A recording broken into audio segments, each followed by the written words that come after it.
All right. We'd like to welcome everyone to tonight's City Council meeting and excuse our mayor. First, we're going to begin with a Pledge of Allegiance, and that will be led by Mr. James Harwell. And after that, Reverend Mark Schlaman will lead us in prayer. Mr. Harwell. Thank you. Is this on already? Let's see. The light's on. I pledge allegiance to the flag of the United States of America and to the republic for which it stands, one nation, under God, indivisible, with liberty and justice for all.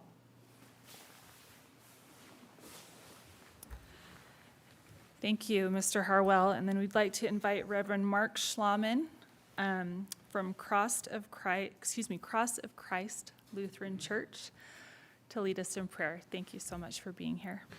Thank you, Madam Mayor Pro Tem, members of the Bountiful City Council and citizens of Bountiful. I bring you greetings from Cross of Christ Lutheran Church here in Bountiful. It is a privilege for me to be here at the mayor's invitation to come and have an opening devotion and prayer with all of you. The task that you have taken upon yourselves, or rather that the voters have given you, is not one to be taken lightly, of course. There is great responsibility to promote the general welfare of the citizenry for the good of all. And this is well-pleasing in the sight of God. In the Lutheran Church, we teach that there are two kingdoms, a left-hand kingdom and God's right-hand kingdom. The right-hand kingdom deals with matters pertaining to the church. The left-hand kingdom pertains to matters dealing with temporal affairs, secular government. And both kingdoms have been ordained by God for the good of his people. What you are doing is a very noble task. And we pray God's blessings upon all of you as you carry out your duties. Please join me in a word of prayer. Lord God, Heavenly Father, we give you thanks for the City Council here in Bountiful. We ask your blessings upon this council as they discuss the matters at hand and how to best promote the general welfare and protect the citizens of this fine city. We ask that you be with them in their deliberations, that the common good will be sought, and that all people will be treated equally in your sight. In Jesus' name we pray. Amen. Thank you. Thank you. Okay, we will go on to our public comment portion of tonight's meeting. So if anyone who is here has something that they would like to say, we ask you to come to the front and make sure, please, that the microphone is on. And if you could, for our public record, say your name and your address. And you will have 2 minutes to share. So the floor is yours. Just a clarification, if I can, on that. Please. This would be for anything that's not, for which there's already a public hearing on the agenda. So there are specific budget, public hearings for the budget coming up. But if there's anything that's not on the agenda that you'd like to address, this would be the time. Thank you. So you'll see there are some items lower in the agenda that are public hearing, and we will have an opportunity for those who are here to comment at that time. So I ain't on the agenda. Gary Davis, KE7MQF, 2814 South, 500 West. I'm here to invite all of you, and you folks too, to Amateur Radio Field Day. We've got a field day coming up. It's the last weekend of the month. We're going to be set up in Centerville at Bavelis Farm. So field day is where amateur radio, we take all our equipment out of wherever our significant other allows us to be, and take it out into a field, a park, parking lot, somewhere to where we can showcase to the public what we can do. This is a 24-hour exercise. Excuse me. Far as I know, we are the only organization outside of the military that does emergency preparedness exercises for a full 24 hours. So the exercise will start on Saturday, the 24th at 12 noon local, and end Sunday, the 25th of June, 12 noon local. So I'm inviting all of you to come out, see what we can do. You can see what we can do, you can see how we do it, and we get points if you show up. So this is a nationwide event. Last year we had a little over 7,000 ham radio operators participate in this event.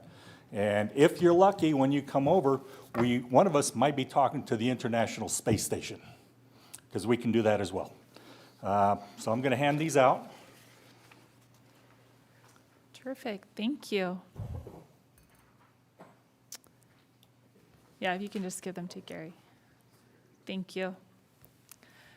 My name is Mary Jane Bean, spelled B-I-E-H-N. I live at 4062 Bridlewood Drive in Bountiful.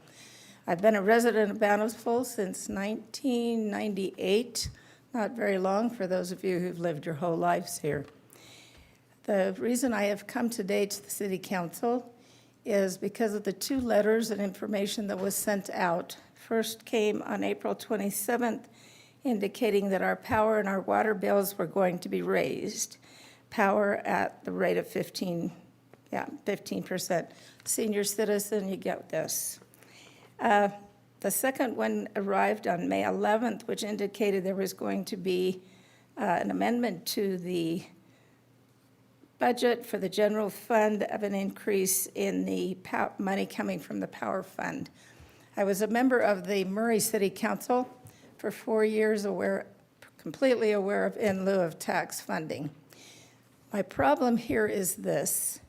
If we have the money in the power fund to put more into the city general fund, it seems to me that money, as you indicated, I'm an owner of the power fund too, that money should be used by the power fund and our rate should not be increased. I understand that it is legal to take the percentage, given by law. I do not know what that is right now. I am also aware that no matter whether it is legal or not, it seems to me that it's not right to increase our power bill and then take money from the power fund and use it elsewhere.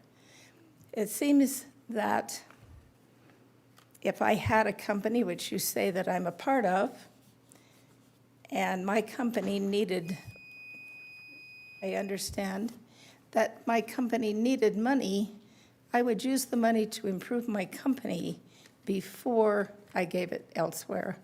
Thank you so much for your time, and I greatly appreciate the fact that you still have prayer at your city council meetings. Thank you, Mrs. Bean. If anyone else is here to speak to the agenda item of the power fund, we would invite you to do that during the public hearing, which is further down in the agenda. Does anyone else have any public comments for at this point that isn't already noted on the agenda?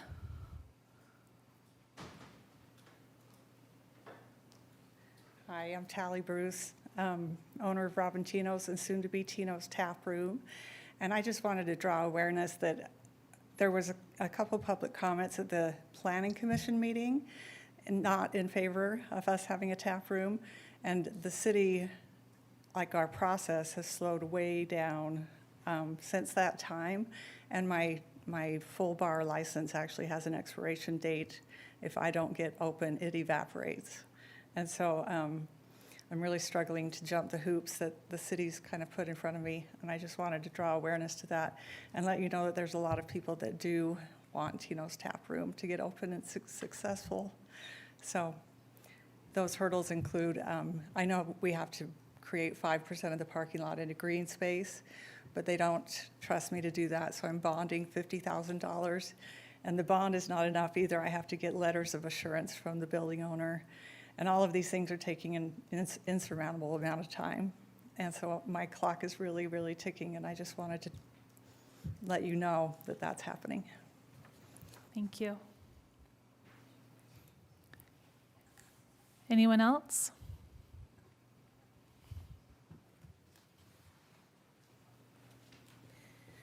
My name is Laura Pennock. I live at 1115 South Main Street. I've been living in Bountiful for just over 10 years.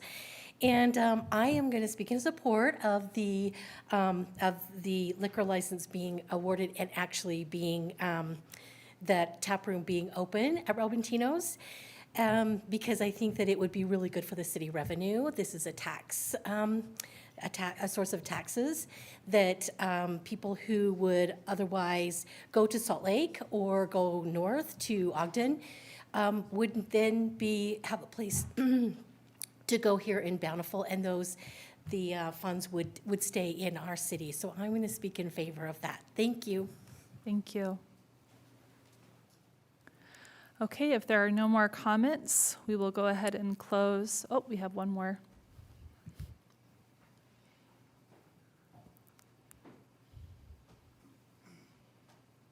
Hi, my name's Jana Powers, and I just wanted to also speak in favor. Would you mind with your address, My please? address, I've lived in Bountiful 2 different times, and I'm currently in Farmington, so I'm in Davis County. Okay. I live at 34 North, 1100 West in Farmington. Okay, thank you. I would like to just speak to, I guess, Tally's integrity and what an amazing business owner she is. And she has been doing this for quite a few years and owns several restaurants. And she lost the love of her life, her husband, not very long ago, within the last year or so.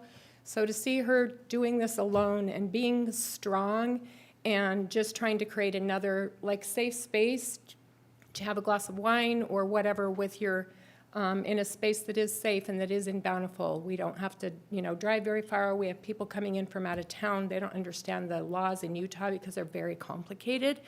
I just want to be a voice in support of her and what a really outstanding human she is, and she will be a positive light in the community. Thank you. Thank you. Thank you. Okay, we will go on to our next agenda item, which is to consider approval of minutes from our meeting that was held on May 9th, 2023. Mayor Pro Tem, I'll move to approve those minutes as printed. A second. Thank you. So Councilmember Higginson motioned and Councilmember Bell seconded. All in favor? Aye. All right, very good. That motion passes. We will go to council reports. Councilmember Bradshaw, if we could start with you. Thank you, Mayor Pro Tem. I thought I'd just mention for some of our guests that maybe haven't attended a city council meeting in advance, we love public comment time, and it is often, I swear I have more than 2 minutes. It is often, how we hear from you, although there's, of course, other ways to reach us. Phone and emails are on the city website. We are limited by what's on the agenda in terms of what we can comment and respond on. So rest assured that just because you don't hear your topic addressed in any of the action items today on the agenda, we were taking notes and are aware of your concerns, but if it's not on the agenda, we're not able to get into that topic. So just wanted to make sure that the audience is aware. My council report is going to sound a little bit like a broken record, given my appointment to the South Davis Recreation District. I just want to let you know that the Recreation District Board met again last night. We continue to have discussions about the budget and the potential tax implications of the budget challenges that the Recreation District has. Is still operating with a negative cash balance. There have been numerous actions we've taken in the short term to look at raising fees and other types of activities that would generate more revenue for the Recreation District. I reported last month that there were some that were proposing that the board consider a 150% property tax increase for the subsidy portion of the property tax levy that goes to the rec districts that's paid by all property tax owners in the 5-city area. The latest proposal is slightly less. It's 100% property tax increase. I still have some great reservations about that proposal because it is not considering seriously any cost-cutting measures. The proposal that we heard presented by staff yesterday does include a property tax increase. Increase is in the daily admissions count, increases, hopeful increases from the Davis School District to cover the use of the pool by Farmington High, and greater emphasis on collecting fees from competition teams. But as I've discussed with you guys in prior updates and in my newsletter to residents, I'm still concerned that we're missing kind of the third obvious way to address those budget challenges, and that's to look more seriously at the expense side of the ledger. Okay, thank you. Can I ask a follow-up question to Councilman Bradshaw regarding that? Can you tell us a little bit more about the board's position on reducing costs to make budget pencil? The Recreation District Board is an interesting board. It's an even board for some reason. It includes representatives from the 5 cities that are members of the district, and then 3 at-large members that are members of the public appointed by the county commissioners. So that's who makes up the 8 members of the board. 4 of the board members are new. I'm in that category, came on about a year and a half ago. And 3 are existing, and then we have 1 brand-new member of the board that was recently appointed by the commission. I would say that the board is not yet coalesced around a budget proposal. There are a few of the board members, I don't want to put words in any of their mouths, but there are a few that are greater proponents of doing tax increases to find a way out of the budget struggles. And then a few that I would say are in my camp of wanting to find a more balanced approach to the budget struggles, and some that find themselves in the middle. And I think within the next probably 30 to 60 days, the board will be arriving at a point where they come to a vote. And so we will then have to know exactly where everyone stands. So it is one of those key time moments where if this is an interest or a concern, it is right now the time to weigh in, and that the Rec District Board does also have a agenda spot for public comment. Okay, very good. Thank you. Councilmember Higginson. Nothing this evening. Thanks, Mayor Pro Tem. All right, thank you. Councilmember Price Hewish. Thank you. Just a couple of really wonderful community events that are happening here in Bountiful in the next couple of weeks.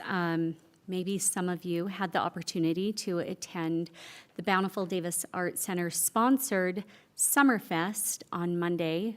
That was just yesterday at the Bountiful Town Square. It was the inaugural event for the season. There will be 2 more opportunities to go and participate in this celebration of art and culture and music, and there are wonderful interactive booths for children and families and people of all ages, frankly, and that will be held, the remaining 2 days will be held on June 19th. These are all on Monday evenings, June 19th and June 26th at Bountiful Town Square. It goes from 5 p.m. to 8 p.m. And then also the Bountiful Rotary is sponsoring the Bountiful Rotary Car Show. And although this is not a Bountiful City-sponsored event, I believe it bears mentioning because of the immense good that is done by the Bountiful Rotary in our city and in raising tens of thousands of dollars every year for children in need and That will be held this Friday, June 16th, from 5 to 10 p.m. on Bountiful's historic Main Street, and Saturday, June 17th, from 10 a.m. to 3 p.m. And there will be the much anticipated burnout, the Main Street cruising, music, and food. So I would encourage everybody to participate in these wonderful events, get to know more people in the community, and support support children and the arts. Awesome. Thank you for that. Councilmember Bell. Thank you. I just have that Bountiful City has a summer concert series. It does begin on June 23rd, which is next week. It will begin with Bountiful's Got Talent. So some of our very own residents will be performing there. There will be a total of 8 events that will occur this summer, concerts, and it'll conclude September 15th. And so I encourage everybody to come and participate in those concerts. Wonderful community gathering there on our Fourth North Park. Okay, thank you. And I have nothing to report this evening, so we'll go ahead and move on to our Bountiful City Youth Council report.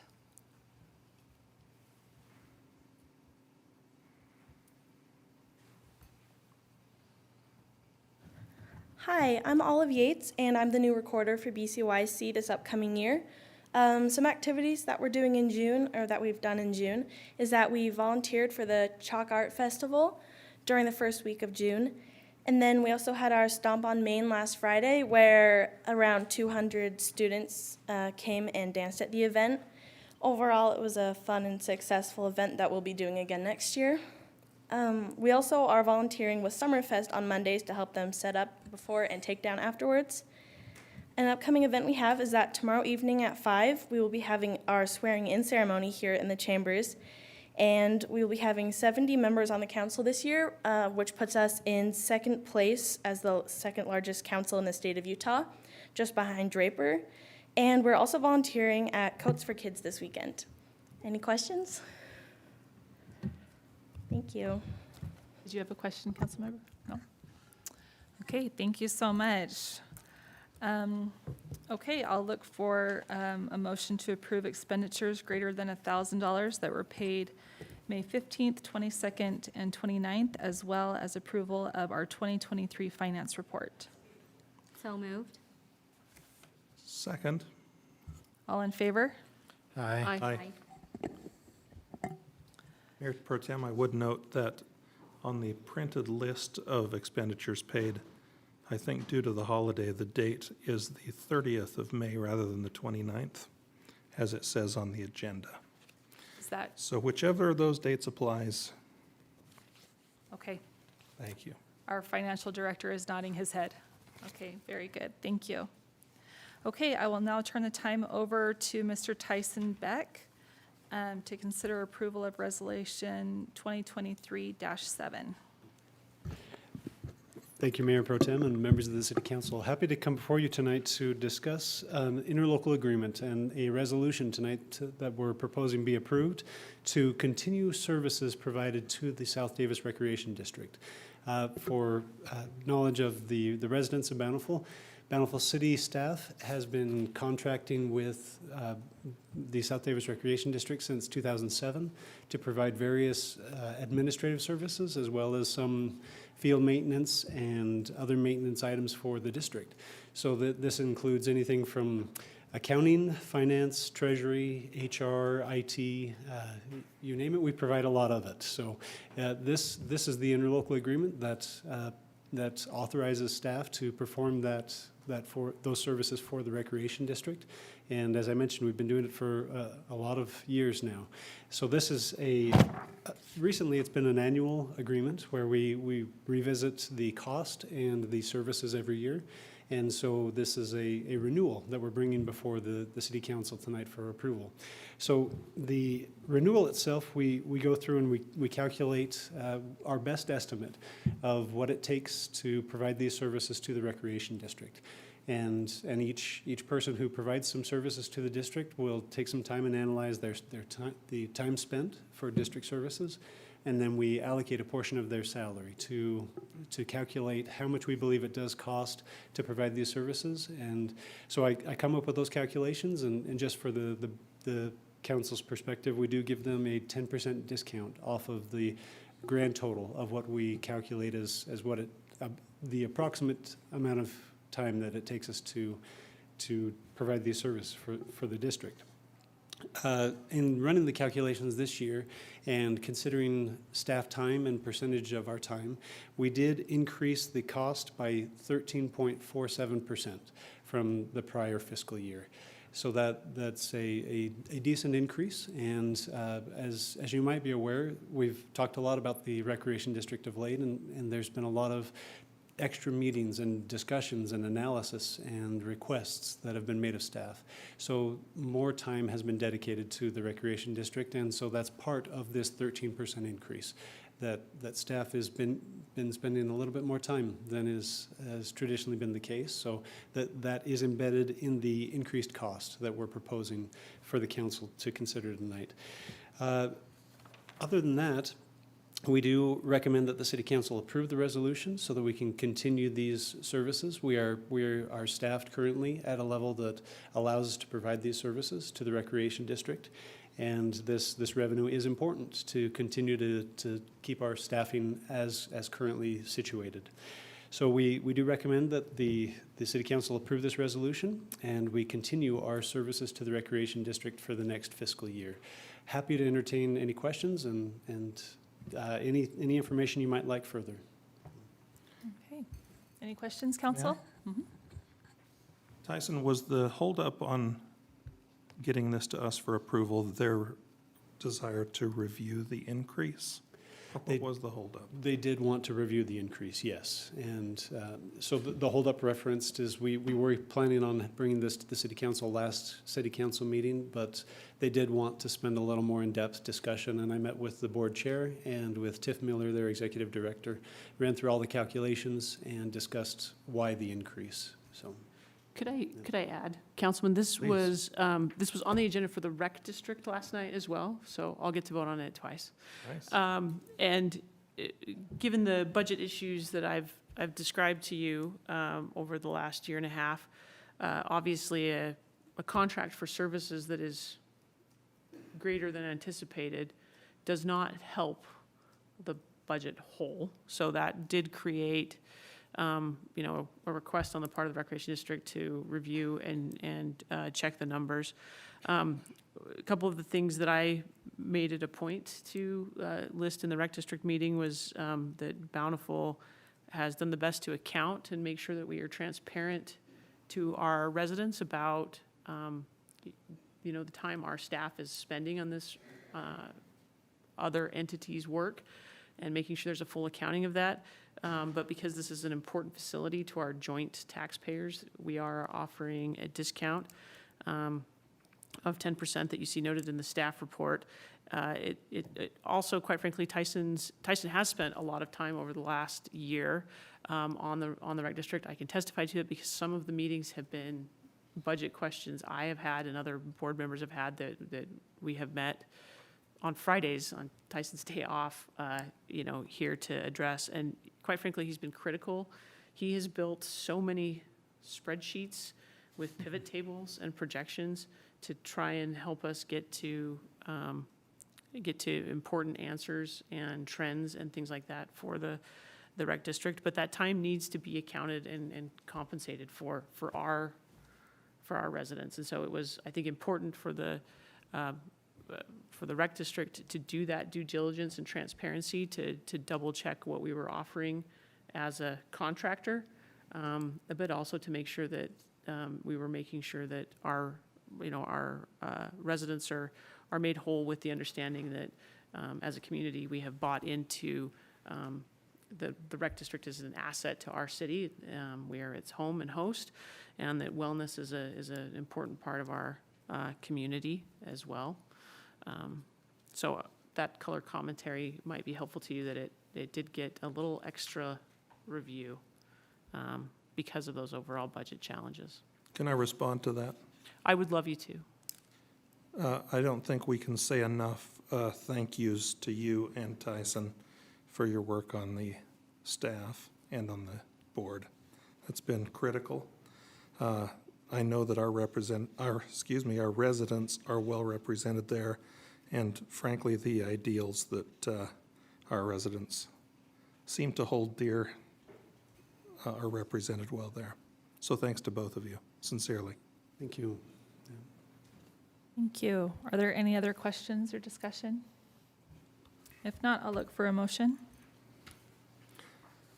I'll make a motion to approve Resolution 2023-07. Second. All in favor? Aye. All right, that motion passes. Thank you Thank you, very much. Tyson, very much. Okay, our next item is to consider approval of the architectural site plan for the Renaissance Town Center, Lot 11. Miss Miss Amber Corbridge. Good evening. So before you tonight is the proposal for a preliminary and final architectural and site plan review for the multifamily mixed-use development for the Renaissance Town Center, Lot 11. This area is zoned mixed-use residential and is part of that development plan that regulates the RTC and will be following those ordinance and guidelines.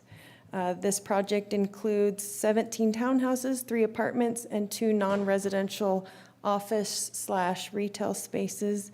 And the maximum building height would be 54 feet. The Planning Commission forwarded a positive recommendation on June 6th, 2023, with a unanimous vote 6-0. There were some conditions with the recommendation where the plans were inconsistent, so they need to match. The elevations will need to show that there is no fencing around the patio areas. The commission felt that those were not compatible with the architecture, so those will be removed from the elevations. Also, I want to note that these plans still have fire comments that need to be addressed, as well as, I believe, a couple engineering comments. So those will also need to be a condition of approval.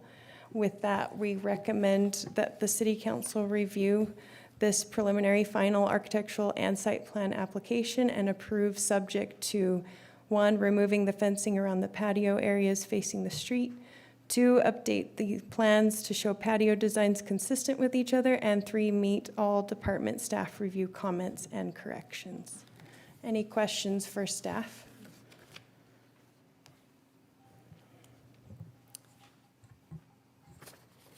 Does council have any questions or discussion? No questions. I'd be happy to make a motion if we're ready. That we grant preliminary and final architectural and site plan approval for the multifamily mixed-use development at Lot 11 Renaissance Town Center. As Second. presented. Mr. Higginson made the motion and Mr. Bell seconded it. All in favor? Aye. All right, thank you very much. That motion passes. Okay, next, we will consider the approval of Resolution 2023-08, authorizing the issuance of a sales tax revenue bonds for Capital Fiber. Mr. Galen Rasmussen. Thank you, Mayor Pro Tem and members of the council. Tonight is a follow-up to the Utopia approval that was given on May 23rd, and we are now authorized to proceed with the portions of the contract that we're responsible for, and that is issuing bonds. And so the first thing that we did as staff after we were working on this project was to enlist the services of a municipal advisor, financial advisor, and that is Lewis Young Robertson in Birmingham. And tonight, Jason Birmingham, their principal, is here with us tonight, as well as the bond counsel firm that we selected, which was Farnsworth Johnson, and Brandon Johnson is here to answer any questions that you may have on any of these parameters that are in this resolution. And I won't go through the whole list, but just maybe some of the key items unless you have specific questions. The parameters resolution is to give the outer limits of what the council is comfortable with in the bond issue. We're asking for, in this resolution, a limit on $47 million in aggregate principal amount of the sales tax revenue bonds. And it's for the purpose of financing the acquisition and construction of the citywide fiber optic network.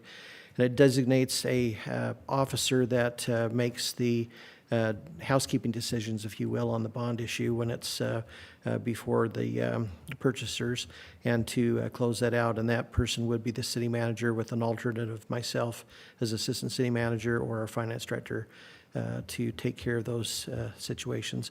And then the parameters resolution calls out certain key firms or individuals otherwise that have assisted, including bond counsel, our municipal advisor, our underwriter that will help in marketing those bonds, and then our paying agent, which is U.S. Bank. So with that, I would be glad to answer any questions, or either Jason or Brandon if you have those types of questions. Thank you. Council, any questions or discussion?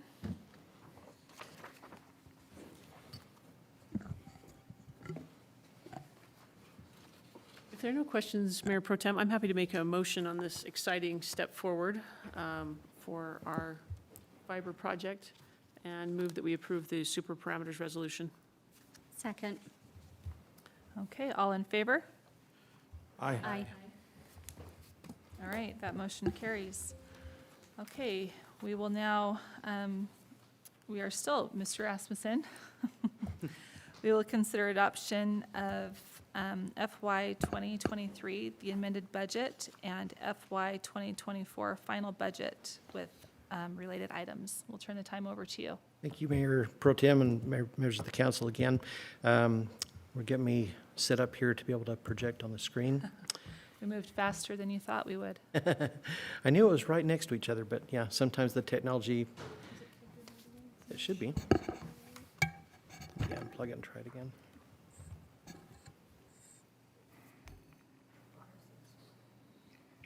Looks like it's working now, maybe. Okay, all right.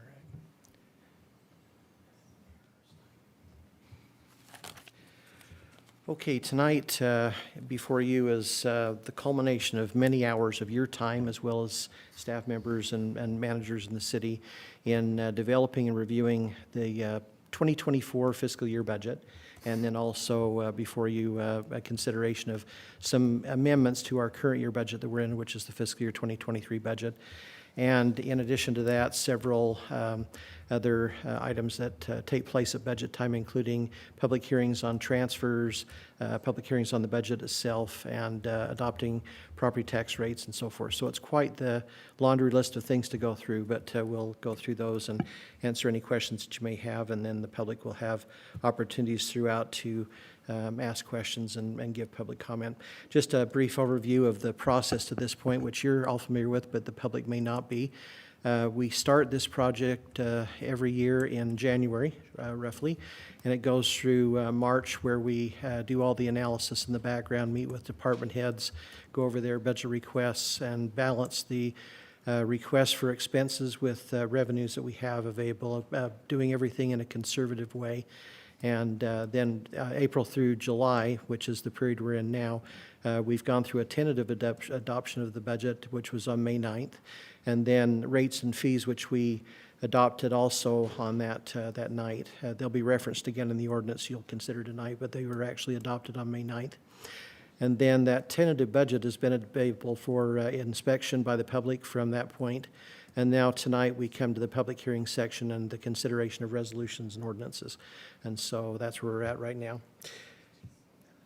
Just as a little bit of a summary of where we are with the budget, every year we try to align everything that we ask for from you for consideration goes along with the council's policy priorities that you consider every year, and these do, as you know, float a little bit between tiers, depending on what the consideration of the council is in the key priorities that we need to be aligned with. And so our budget is balanced in terms of revenues and expenses, but it's also balanced against these policy priorities that you establish. And so that's kind of the guiding principles that we follow.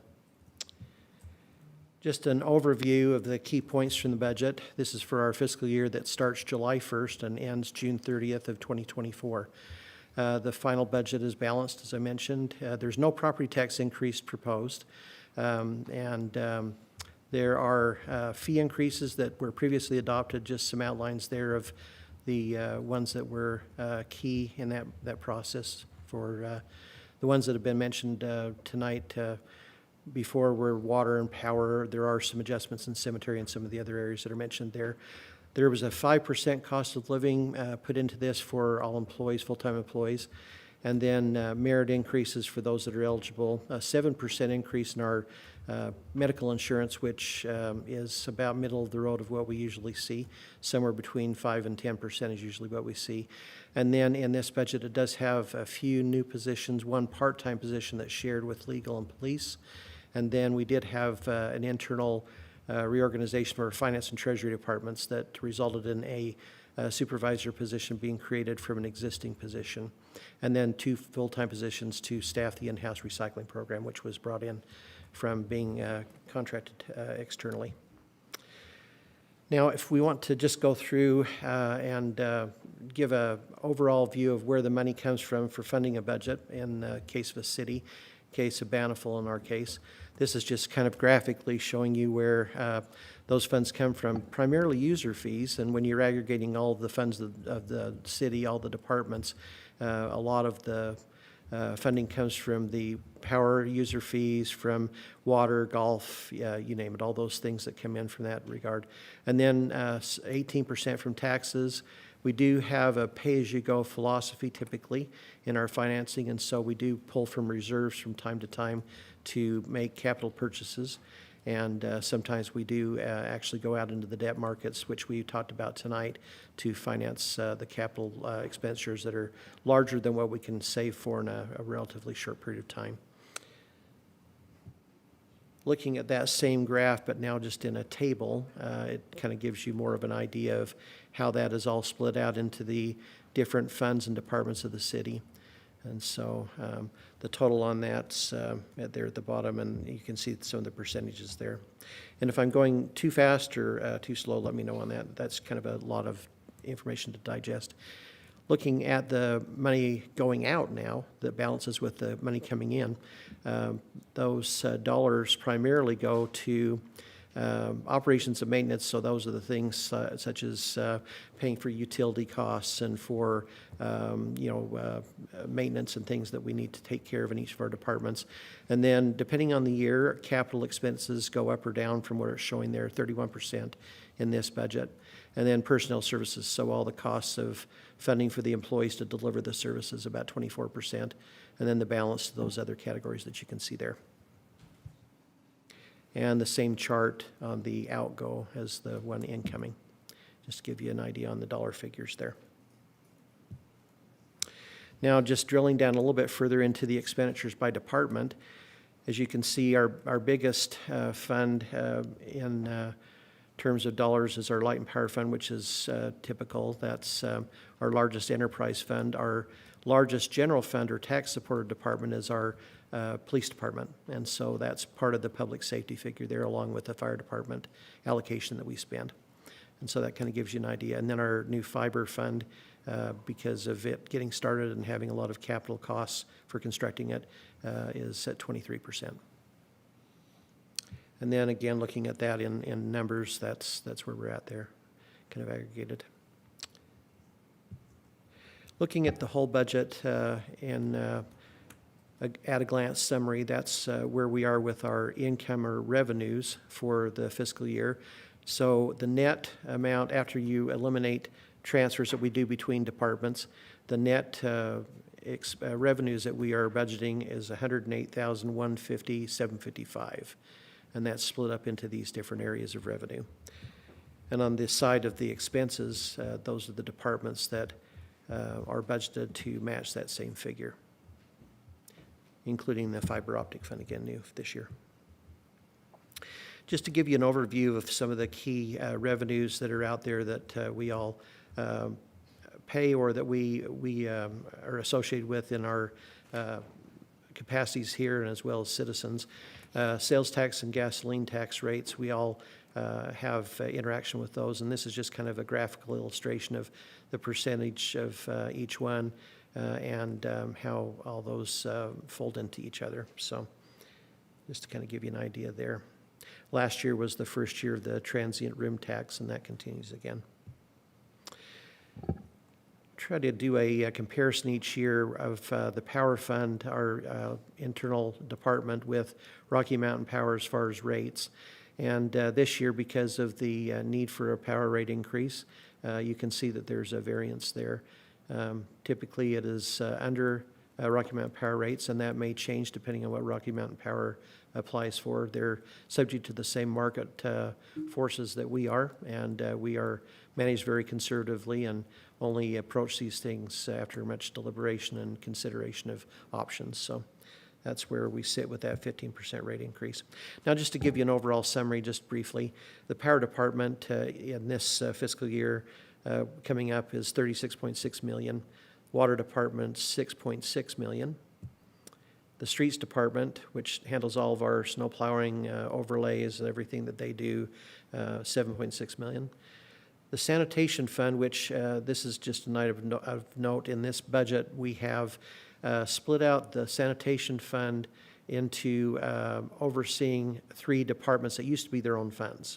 But because they all support one another and are in the same general objectives, we made those 3 departments that are in the parentheses there, recycling, landfill, and refuse collection, all underneath a single fund so they can better support one another through sharing of employees and their assets, trucks, and so forth. It just was a better operational decision, and so that is now a combined department under one fund. Police Services, which was our largest general fund department, $10.6 million. EMS and Fire Service for the other portion of the public safety, $2.7 million. Stormwater, $2.3 million. Cemetery, $750,000. And then the new fiber fund of $25.9 million. As those of you that participated, I think all of you had a hand in this as well as approved this during the tentative budget, but this is the allocation of the grants that were applied for by community groups in our community for the RAP tax. We allocate 11% of the annual RAP tax funds towards grants. And if they're not all taken up in a given year, then the funds that are left over are reallocated to a future year.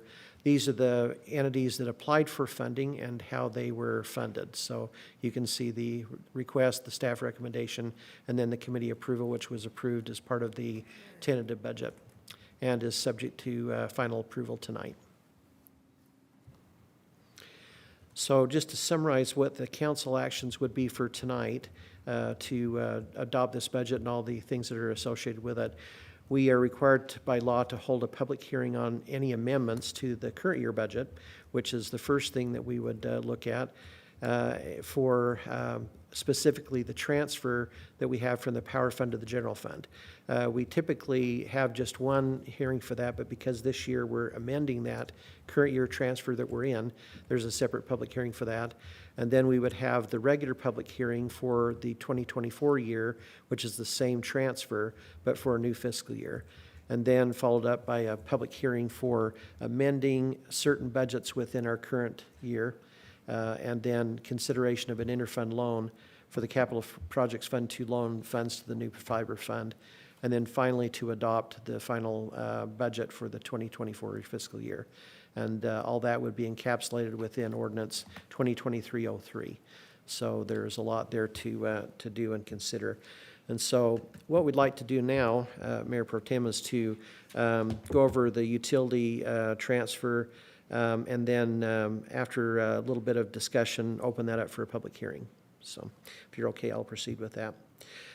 Just to give an overview of that transfer, this is the current year that we're in, so fiscal year '23, that ends in June, this month on the 30th. I've given the details that are required by state law. There's the tentative budget last year that was adopted and showing the expenditures of the Light and Power Fund and the transfer amount that was at that point, which was 2.5 million roughly, which was the percentage there. There was no changes in the final budget, so it was the same. The amendment is the bottom section there, which is to change from the 2,582,080 to 2.8 million, which then makes it, instead of 8.4%, 9.1%. So that is the request that is before you at this point. And Mayor, if it would be okay, I'd just ask you to open the public hearing. Okay, thank you. We'd like to now open a public hearing for anyone who would like to speak to agenda item A, which is, we will be having a hearing on FY 2022-2023, the amended transfer of funds from Light and Power Fund to the general fund.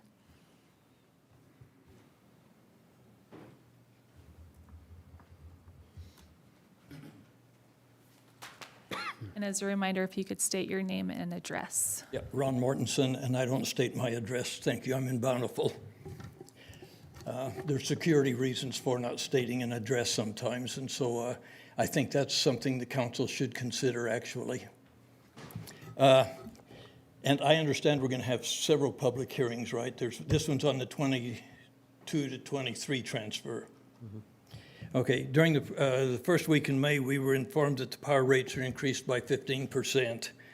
And interestingly, 10% of that transfer will be transferred to the city, leaving the power fund with an increase of 13.5% in metered sales, not 15%. And not only did you vote to raise power rates, you also voted to raise the flat fee that each homeowner pays by 15% as well. And that's a total increase of $22.20 a year for every electric customer. And I noticed on the chart here, we're now 40% above Utah Power and Light in the flat power fee. In fact, in just 4 years, you've increased that fee in our city by 40% also. We were then advised that you would consider transferring an additional $217,000 and $217,920 from the power fund during this fiscal year to the general fund, bringing it up to a total transfer of $2.8 million. And that comes just 2 weeks before the new fiscal year begins. So why is the city taking almost $250,000 from the power fund when the power company is facing increasing costs and seeing its reserves declining? What will the city do with the additional $250,000 during the next 3 weeks of this fiscal year? Spend it, use it to make up budget shortfalls, or add it to the city's reserves? I would strongly encourage you to stop this transfer and to leave the money where it's most needed. After all, you should be protecting the power fund, not looting it. Thank you. Thank you. Anyone else that would like to speak to agenda item 10A during this public hearing? Chase Hathaway, 360 North, 300 West. I would just like to see any more information that you have on this transfer, what that $217,000 is going to be used for. I understand that this is a transfer that may be necessary, but I would like to see what that necessary cause is. So if that information can be provided to the public, I think that is what is missing for most of the residents of the city right now, to answer why you are seeking that transfer. And then as well for agenda item B, which is the same thing for the next fiscal year, I believe that we also need to see that same data. If the general fund is going to be used for police or pay rates for police going into the new fiscal year, that is the information that we need to see and understand why power is being de-scoped in their budget in order for those other means? Thanks. Thank you. Elaine Oaks, 62 West, 2700 South. We received notice that our electric rates are increasing by 15% due to increasing costs, yet money is being moved to the general fund. This 15% increase seems unnecessary if the money is truly used for what it is accounted for. A good portion of this increase appears to be a tax without a truth in taxation meeting to cover other budget items. Thank you. Are there any other comments? Yes, sir.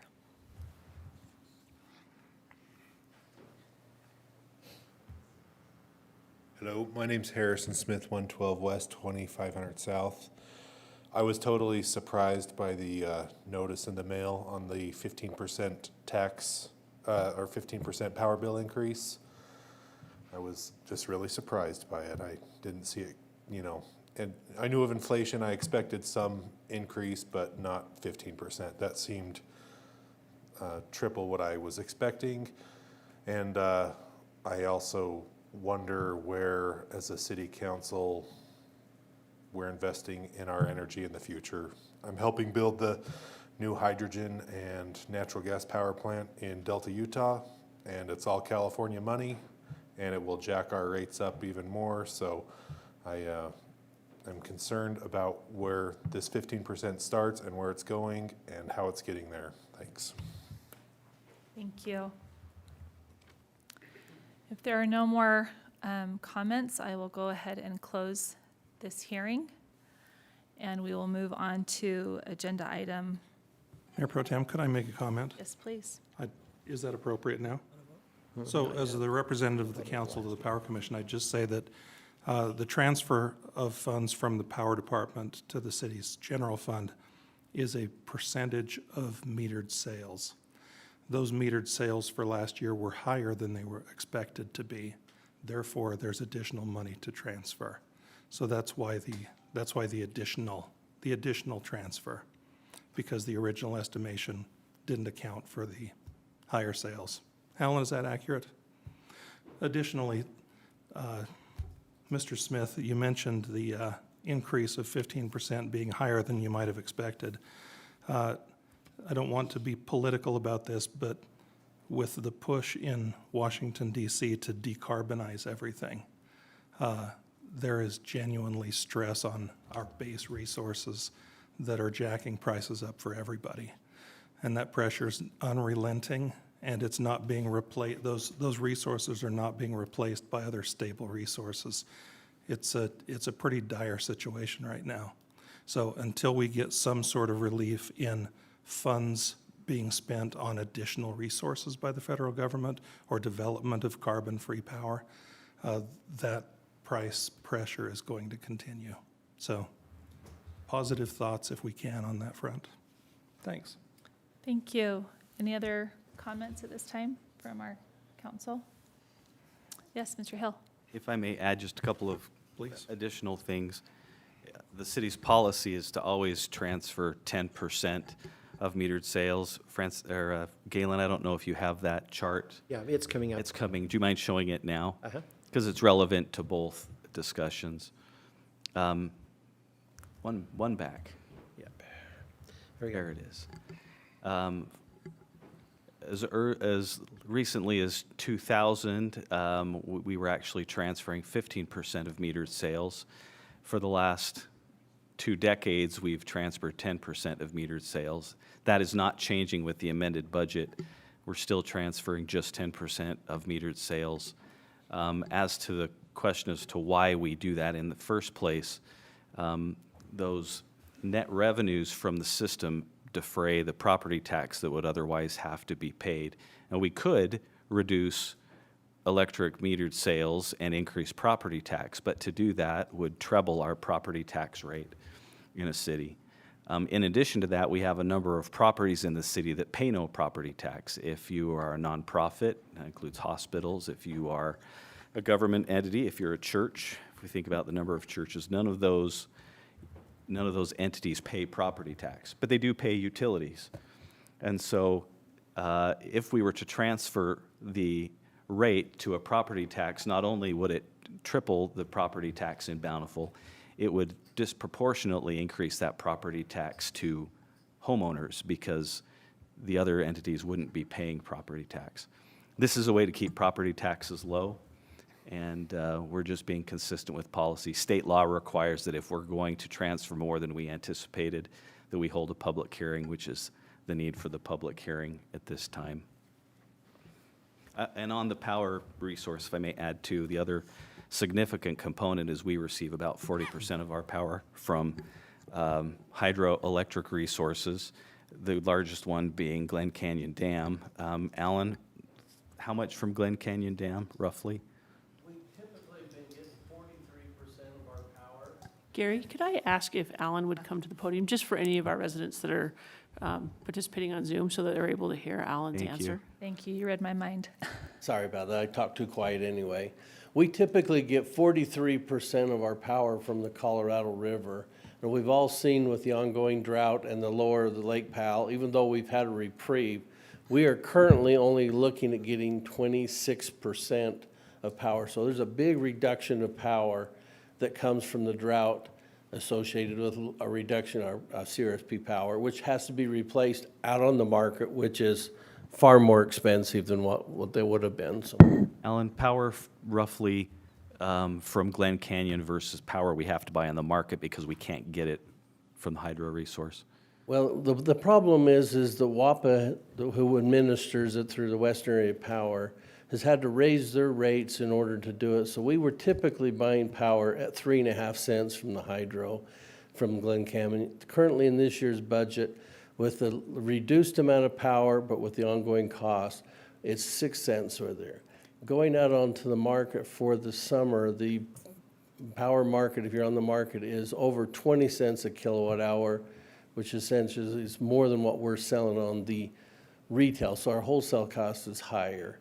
Everything you're going out, like I say, natural gas is a big component. Natural gas last December ratcheted up to $50 a decatherm, which related to about 55 to 60 cents per kilowatt hour. Well, again, we're selling it for the 11, 12 cents. So natural gas is up, although it has come down this spring with the relation of the hydro that's come up. It will come back up again, but the future market is still running around. Probably the average future market price would be something around 7 to 7.5 cents out on the market if used to average for a year.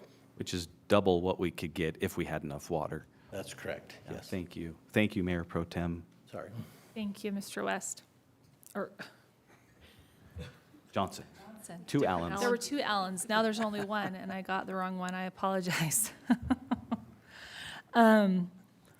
Okay, we will move on to agenda item 10B and open a public hearing on FY 2023-24. We have a little presentation Little on bit that of first, intro don't we? if that's okay. Presentation on that? Yeah, Oh, just- excuse me. Thank you. That's okay. That's all right. We had to shift around a little bit. Just wanted to talk a little bit about things that affect this transfer as well, that we're required to talk about by the state. We have an administrative services reimbursement, and that's basically we charge we being the general fund that provides services to the other departments, so payroll, accounting, IT services, things of that nature that are enumerated here are aggregated in similar fashion to what Tyson talked about earlier with the rec district, and then are charged to the departments. And this chart right here shows the total on the right side for each of the departments that provide services, their estimation of what services they provide for the enterprise fund departments or our business-like departments, and those two sides match as far as revenues and expenses. But that's our administrative services transfer, and that is part of the disclosures that we need to make. Now on to the public hearing for the transfer for the fiscal year 2024. The same chart again, but this time just showing what was adopted at the tentative budget, which was the $3,050,000 and the percent, and that is not proposed for any change for this final adoption. So that would be what would be considered tonight, and then we just went over this chart that shows the transfers. And Gary elaborated on how these funds are used, and that it is to compensate the city for services provided to entities that don't pay a property tax by being able to transfer funds from the power fund that they do pay into to help compensate for the services they receive, but don't get funded in any other way. So, Mayor, if it would be okay, we would open that public hearing if you would. Thank you. We will now open a public hearing for agenda item 10B. Ron Mortensen again. In the notice about the power transfer you sent out to us, you say the transfers provide a means for reimbursement of the general fund for services to non-tax paying groups such as nonprofit organizations, churches, and governmental entities. If this transfer is to recover the cost from non-tax paying entities, why is the transfer based on all metered sales rather than only on the metered sales of those non-tax paying entities? It looks to me like 10% of my ever increasing property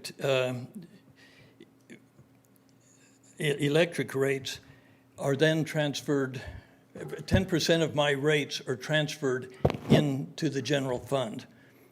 I'm not a nonprofit, and I'm not a governmental entity, and I'm not a school or something like that, or a church. So if what you say about forcing non-tax paying entities to foot the bill for these services provided through the general fund, why isn't the amount of the transfer coming from their metered sales and not from everyone's metered sales? And by the way, where do those non-tax paying entities get the money to pay their electric bills, if not from us? And finally, if, as Kate says in her very good newsletter every month, the power increase is directly tied to the cost to the city to produce/procure power and maintain the distribution system. So why are you transferring 10% of that badly needed revenue into the general fund? And the proposed $3,050,000 transfer would fund the following if left in the power fund: all budgeted natural gas purchases for power production in 2023, $2.3 million. The budgeted Echo Hydro major repairs of $400,000, and the budgeted Pineview hydroelectric major repairs of $400,000. If the power company is so important, why are we taking money out of it that could be used for these things? And again, I'd remind you, you should be protecting the power fund, not looting it for other purposes. Thank you. Thank you. Anybody else?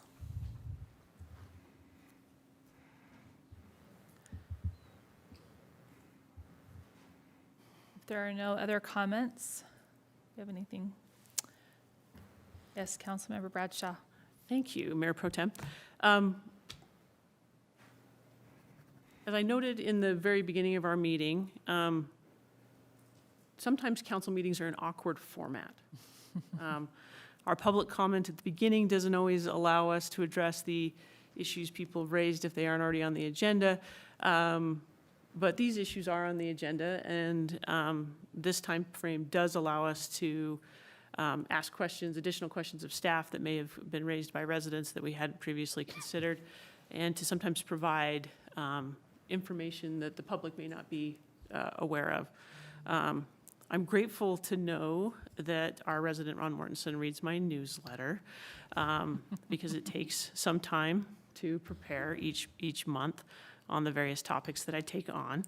And I did include a fairly lengthy discussion of our power resources in my May newsletter. For those that are deeply interested in some light bedtime reading, you can find it on my social media page, or if you give me your contact information, I'm happy to add you to the homegrown newsletter list.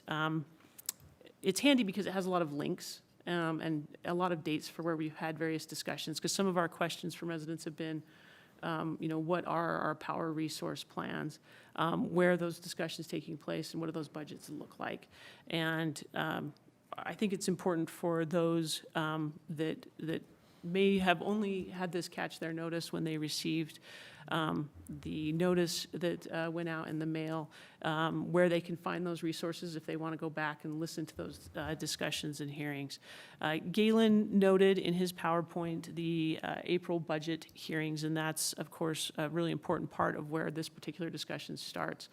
And a very lengthy meeting of the Power Commission along with the Budget Subcommittee for the Power Department that went through about a 3-hour explanation of the various challenges facing our resources. Our city manager has alluded to some in the challenges of our 3 hydroelectric sources. Councilman Higginson mentioned some of the headway we are facing on the federal level, dealing with our traditional coal power sources. We had a resident who mentioned, and it's great to know that we have a resident working on the IPP Renewed project, as it's a project near and dear to my heart that I spend a significant amount of time on as well. We face state headwinds as well, as the state of Utah added $93 million of additional cost to that project through various legislative actions as well. We have solar projects in our portfolio. Residents have asked us to diversify, to consider green sources, so we've added commercial solar projects to our portfolio, only to face pandemic supply chain challenges in those projects coming online as well. But it is an interesting and detailed presentation that I'd encourage everyone to go back and look at and review if you're interested in a longer, deeper analysis of the assets and the various challenges. And then, the question of where, if we're transferring money between different accounts, where that money goes. And, the answer to that is also found in the budget subcommittee meetings and in the lengthy budget document, which you can also access on the city's website.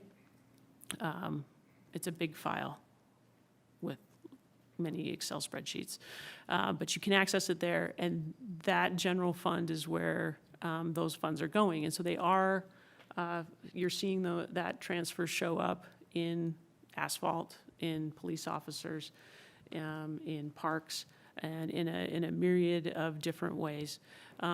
There are, of course, the philosophical differences, and I have enjoyed over the years the discourse I've had with Mr. Mortensen about the philosophy of the revenue transfer. And while we share a difference of opinion about the revenue transfer, I tend to believe that that we do have entities in our city that otherwise utilize our police officers whose patrons travel on our roads to get to their places of worship or their schools, but don't otherwise help us cover the costs of those things, that this is part of it. It's not all of the reason to do the transfer, but it's part of it. And so I appreciate that that we've had that philosophical dialogue over the years, and I appreciate that state law provides for this opportunity for us to have this discussion publicly with the residents through both the tentative budget adoption, the budget subcommittees, and this hearing. While it isn't a truth in taxation hearing in the way that truth in taxation hearings are handled for property tax, I think the legislature sought to approximate it by the requirement of this hearing, so that we could make sure that that was known and available to the residents to have this discussion and to have it publicly. I know that there are some of you that probably have lots of questions, want to know where to find the additional information, want to dive deeper into those numbers. And if you're willing to stick around tonight, I'm sure any of us are happy to point you to those resources and to have those longer discussions, because this format and the distance, the physical distance this dais places between us and you makes that probably a less productive conversation than being able to help you pull up those resources and have those one-on-one discussions. And so I'm just one of the members of the council, but I'm happy to stay late for any of those that would like to have those chats afterwards. And thank you for indulging me, council, in those comments. Thank you.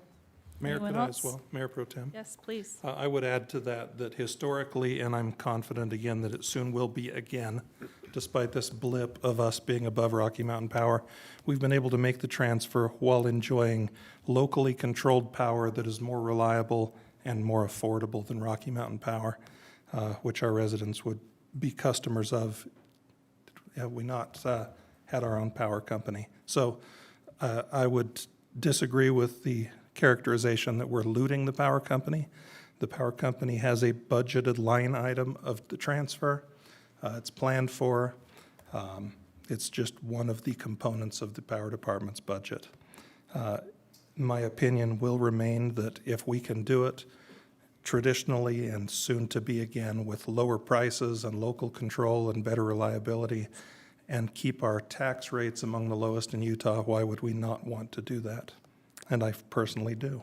So, and thanks to Councilmember Bradshaw for her comments. Thank you. Any other comments? Okay, I will turn the time back over to Mr. Rasmussen for agenda item 10C. Okay, just to go over kind of a lead-in from Councilman Higginson's comments about the taxes and the former transfer we talked about helps defray that from what it would normally be otherwise. Just to give you the public an idea of what the property tax dollars that come in, how those are distributed. The cities are only a portion of that. And so you can see graphically here by the different entities that provide a property tax for that shows up in your bill every year. This is how that is allocated. And to show you just how Bountiful compares with others that are in the county, this should outline that. This chart is sorted by city tax rate, so that first column. But the other tax rates that are typical are added in, so you can kind of see more of an overall total tax rate, and then how that compares, how Bountiful compares with the others around. It's kind of an interesting chart that shows that Bountiful is second lowest only to West Point. So fiscally well managed. And then just a little bit closer look at that, each of those entities, and then what the county gives us is a $571,000 home to benchmark what the impact would be. And the two highlighted rates up there, Bountiful's general tax rate and the debt service rate. And then how that comes down. There's a 45% homeowner's exemption that is taken off, and then the tax rate's applied. And those taxes due on that home, that's a typical size home, is where that comes from. And these rates are accurate as of June 12th because the process for adopting rates is still active until after the 22nd, or in the case of a tax increase into August. And so get as current of data as we can. Just to Galen, provide, before you leave that screen, would you comment for just a second on if our property tax revenue for the city rises when property values rise?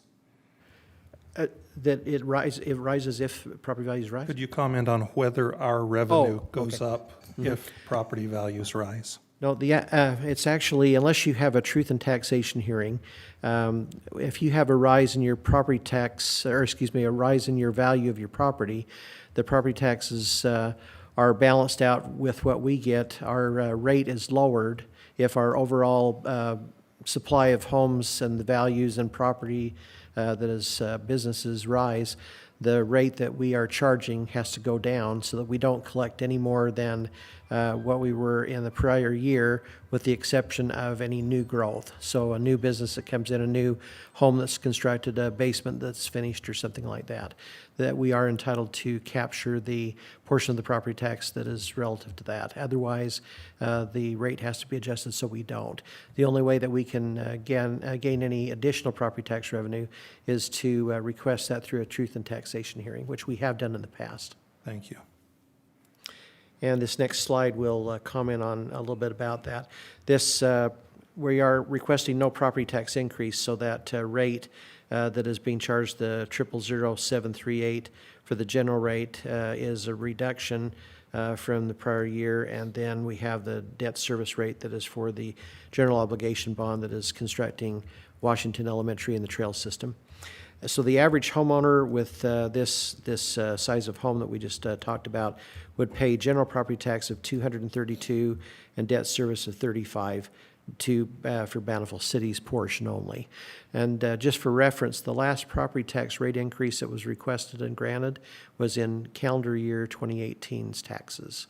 So it's been 5 years since that was raised the last time, just for reference there. Now, Mayor Pro Tem, unless there's any questions, to maybe have you open a public hearing here in a moment for amending of our current year budget. And I apologize for the next few slides because they may be a little hard to read. There's just a lot of data in there. You have a copy of this in your packet. Unfortunately, we might need that magnifying glass for a few in the audience. My apologies there. But these are the list of departments that are requesting amendment for their current year budget that they're in. And it's divided into general fund departments, capital fund departments, and into enterprise fund departments and others.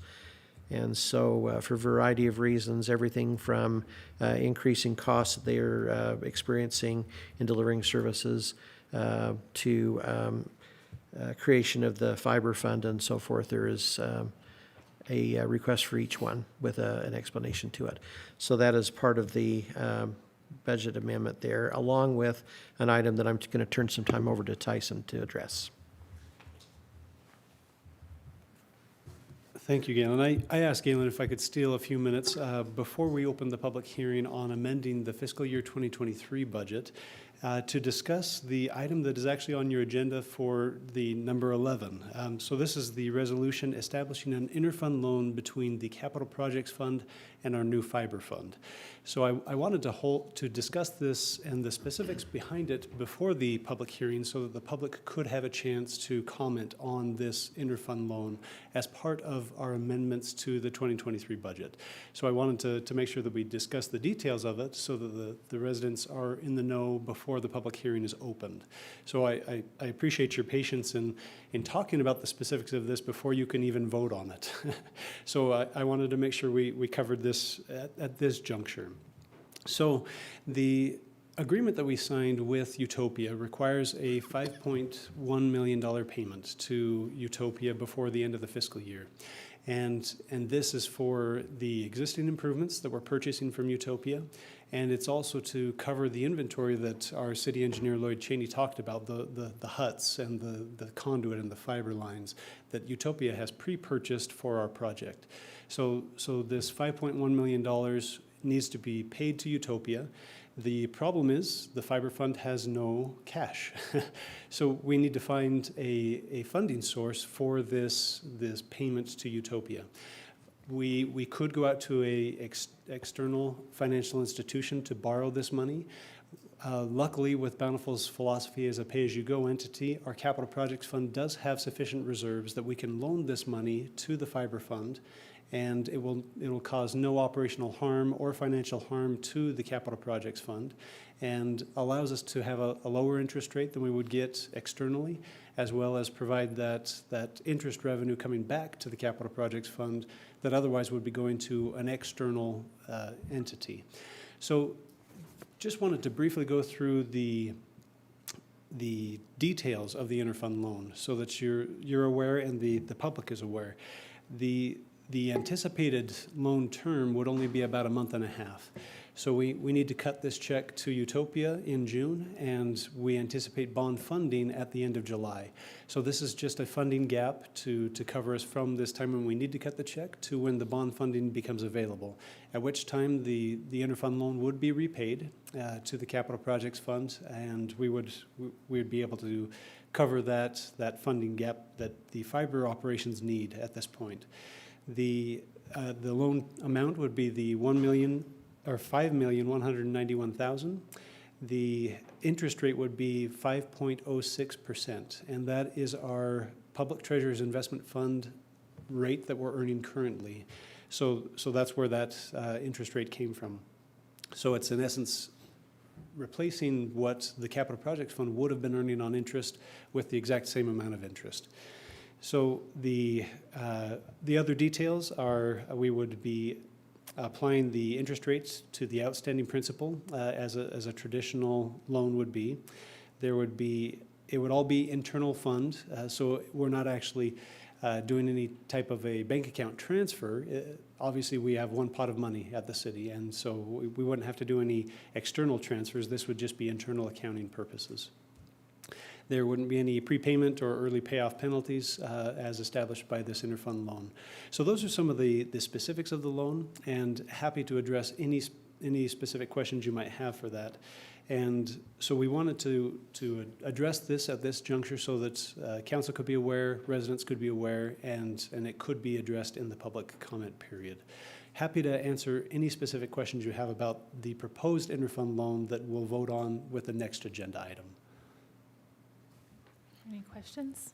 I think I just have one, just to clarify. The $5,191,000 that we will pay Utopia almost immediately, does that also include the current customers within Bountiful City that Utopia has, that we're acquiring?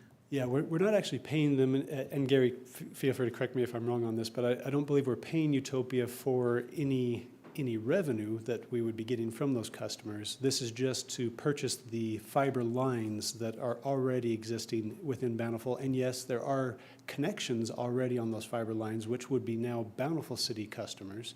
And we'd be getting the revenue from that. But I don't believe any portion was prepaying Utopia for the revenue that they would have received from those customers. Correct me if I'm wrong there, Gary. Yeah, you're correct. This amount includes the $850,000 to acquire their infrastructure and customers. Are there any other questions? Thank you. Okay, thank you. Okay, just to recap, just before the public comment period, the 2023-2024 budget, which is the one that starts July 1st, is a net of $108,150,755 revenues and expenses. And then the budget amendments, as we talked about, including the interfund loan discussion, would be a part of this public hearing comment period.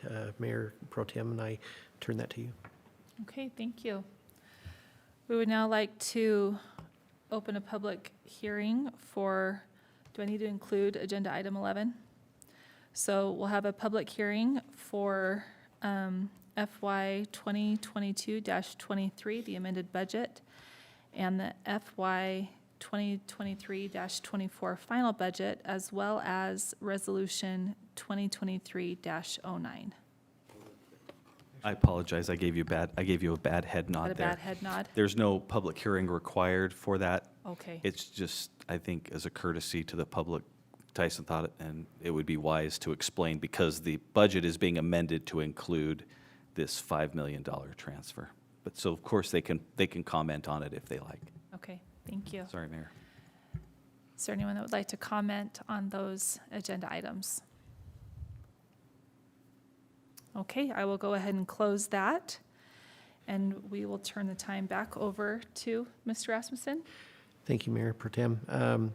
One final item then for the council to take action on tonight would be consideration of adoption of ordinance 2023-03 that encompasses all that we've talked about tonight, including the 2023 amendments, the 2024 final budget, along with pre-adopted rates and user fees, long-term capital plan, and related items. And so that would be before you and consider for your adoption, unless there's any other questions for me.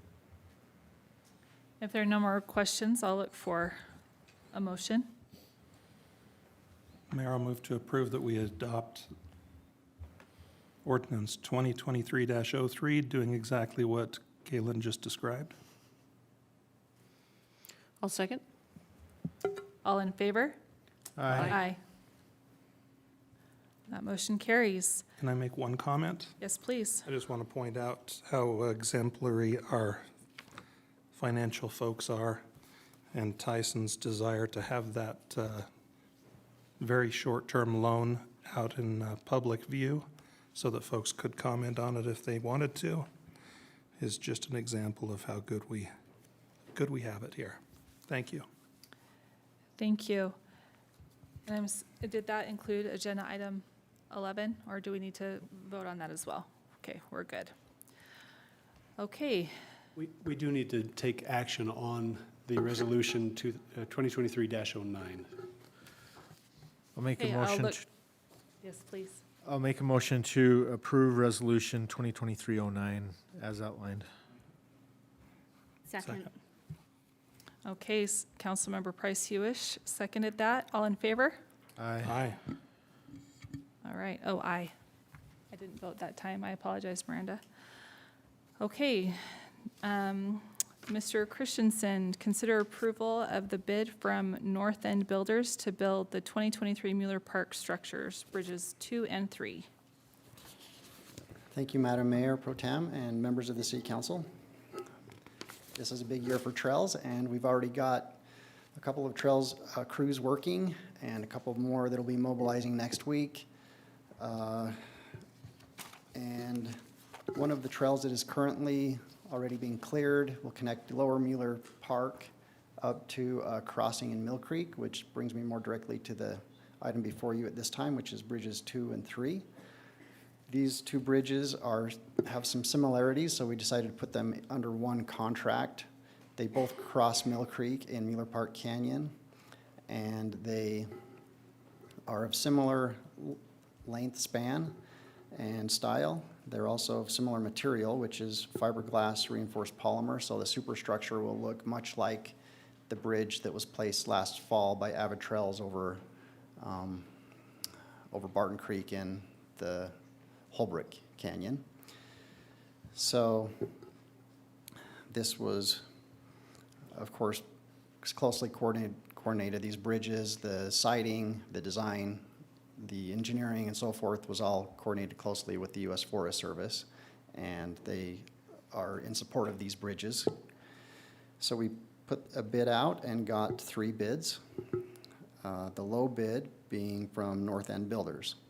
Now, North End Builders is another company who we haven't previously worked with, but they did provide references, and the references were very positive. One of the references was from a company that manufactures and installs ski lifts and gondolas, and a lot of the work that they do involves helicopter assistance, and so this contractor does have extensive experience working in that type of environment with the assistance of helicopters, which we fully expect at least one of these 2 bridges will require a helicopter assistance. So the project will be paid using trail bond funds, and so the recommendation is for City Council to accept the bid from North End Builders to build 2023 Mueller Park structures, bridges 2 and 3 for, $354,319.06. Thank you. Are there any questions? I feel like Todd undersold the fact that construction was starting. Can we go back to that part? Sure. Yeah, so currently Avid Trails is working on the Holbrook to Ward Trail, which we extended their contract to include a portion of trail to connect Holbrook Canyon to the trail that leads up to the Christmas Tree Farm. So they've nearly made it all the way into Ward Canyon. Last year they started up above the temple and worked down to Holbrook, placed the bridge, and then started toward Ward Canyon. So now they are well into Ward Canyon, getting close to the bottom, that connection in Ward Canyon.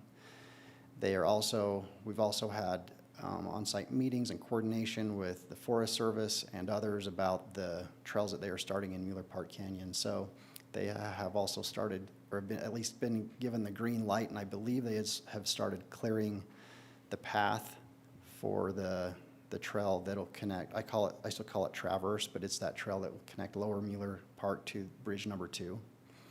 And then we also have a contractor working on the Summerwood Trail, a little bit on and off right now because there is a little bit of a redesign going on for the top of that trail where it will connect to the BST. And then, like I mentioned before, Rock Solid, our other contractor, to build Set C, which is above the temple between Holbrook and Ward. They are mobilizing 2 crews next week and will begin construction the following week. Follow up on that. Can you remind us how many miles of trail is anticipated to be built this summer? This year we've got, if you include what's currently under contract plus all of the, well, yeah, just currently under contract, even some of that was started last year, it's, I'm not going to be exact, but it's close to 25 miles. And do you feel like with the giant winter and the huge snowpack that that's going to have a negative impact on what we anticipated could be completed, or do you feel like things are on schedule? The contractors are both confident that they can perform the work of the contracts. Mm-hmm. So yes, the 2 of the contractors were planning to start earlier, but the heavy snowpack did slow down their start dates. So we'll see about that.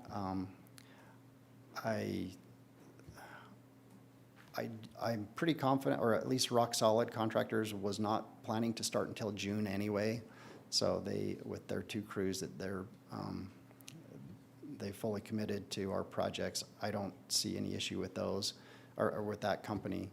I'm not 100% confident that Avid Trails will perform all of the work that's in their contract. I know they were a little slow on Holbrook to Ward. They were a little slow getting started. I know they've still got some work on the BST that they're completing, and the bridge for the county. So, but they are intending to mobilize a 2nd crew as well. Right. I have another question. As far as these bridges are concerned, can you give us some timelines as to installation and or completion, installation, and maybe cost? Sure. That we anticipate with the installation of these? Okay, for bridges 2 and bridges 2 and 3? Yeah. Okay. Yeah, so as far as the timeline goes, there is about a 12-week lead time on material order, which we anticipated when we bid this out. And I know that the contractor has already been in touch with the manufacturer, and I've even been in touch with the manufacturer. The manufacturer seems very committed to meeting the deadline of the project, which is the end of October. We expect that the work would happen sometime in the end, around the end of into September, mid to end September for beginning the work. But the placement of bridges not happen until mid-October at the earliest. But there is a contract deadline for the end of October. And the cost of the structures, let's see, the bridge number 2 was roughly $175,000, and bridge 3 it's a little longer and it's a little more remote. It was a little more like, actually that was my cost estimate. Bridge 2 was 175 and bridge 3 was 195, but I can't remember how the contractor bid it.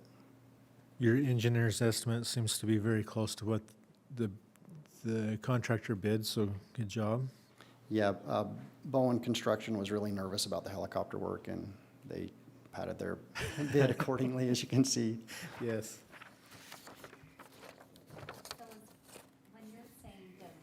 All right, when you're saying the 175 and 195 estimate, that's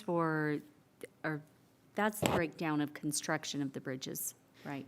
Yes. So, and how about the installation costs? They're going to involve helicopters and... That's everything. That's material and installation. That's the whole Yes. enchilada. They were bid as Awesome. lump sum projects. Okay, Yeah. great. Thank you. I have a couple of questions. Sure. I know you mentioned the Summerwood Trail Yes. connection is on again, off again, and there's some work on that. Any guesses on when that might be finished and usable? It seems to me that there's probably about 3 weeks of work.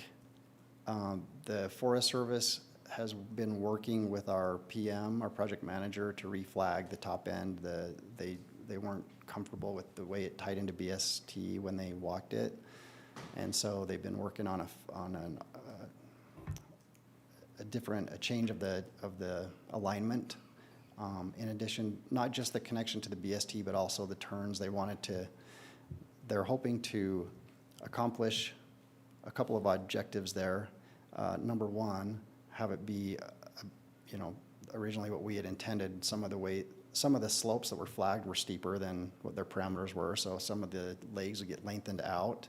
They also want to make it such that the trail users conform to the trails instead of take shortcuts. So that was another thing that they're looking at in terms of an objective for a reroute of the top part of that trail.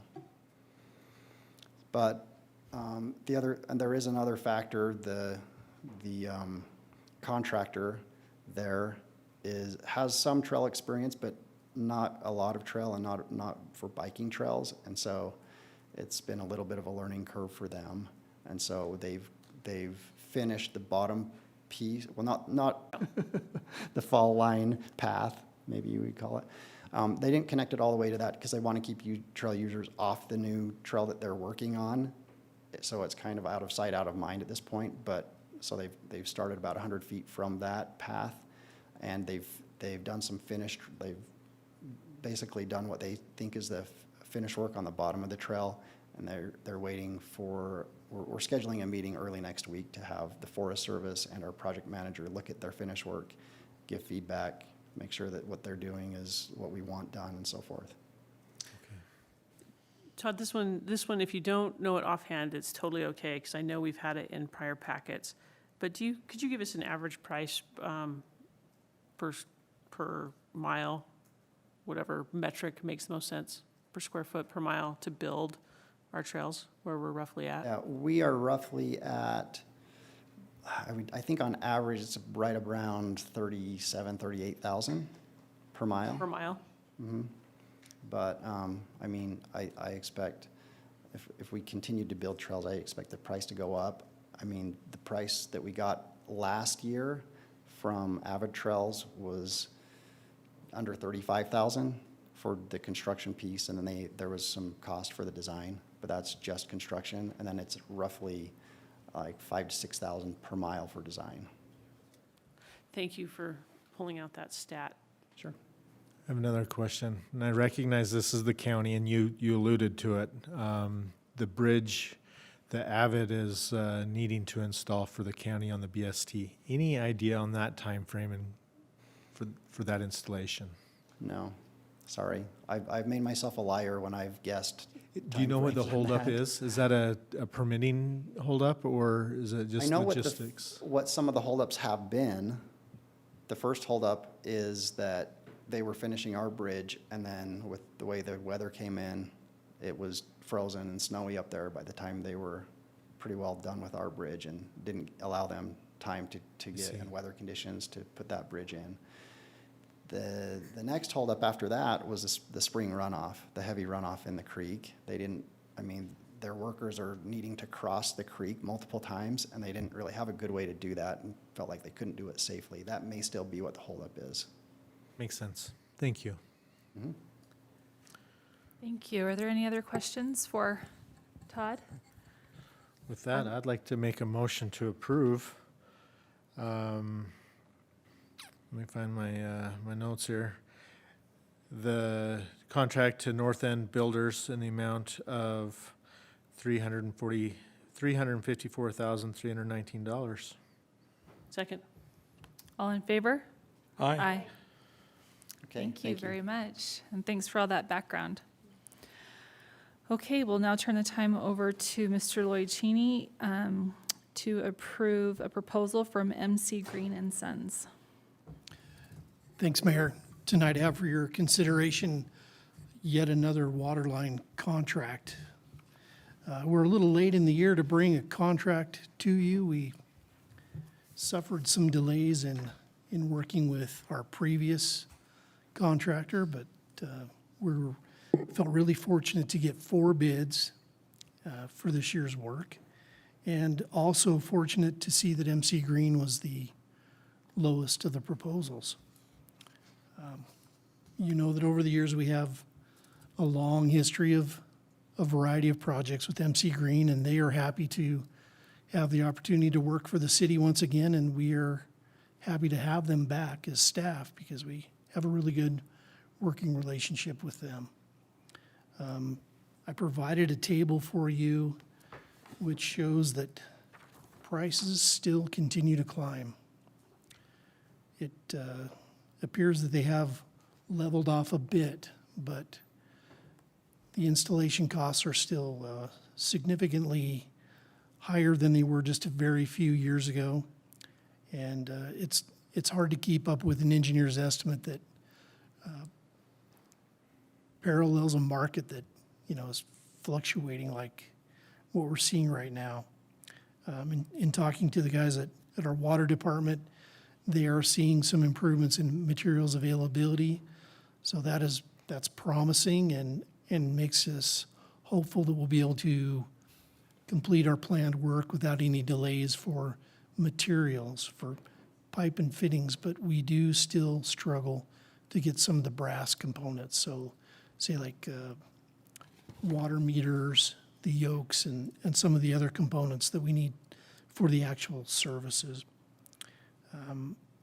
I'd be happy to answer any questions you have about the contract. I've given you a list of some of our anticipated projects. And of course, we have the occasional development that shows up that we need to provide water to also. And this contract would provide a means to price that work and make assignments to the contractor.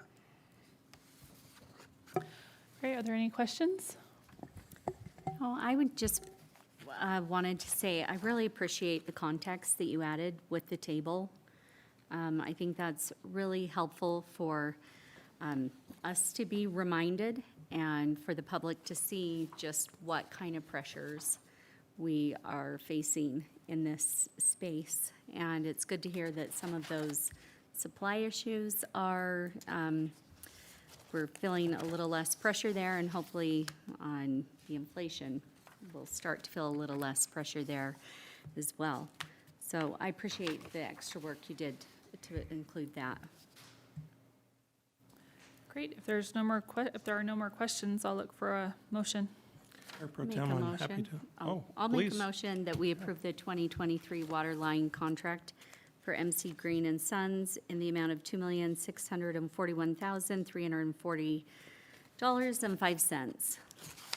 I'll amend that a motion to the unit prices outlined in the staff report, if that's okay.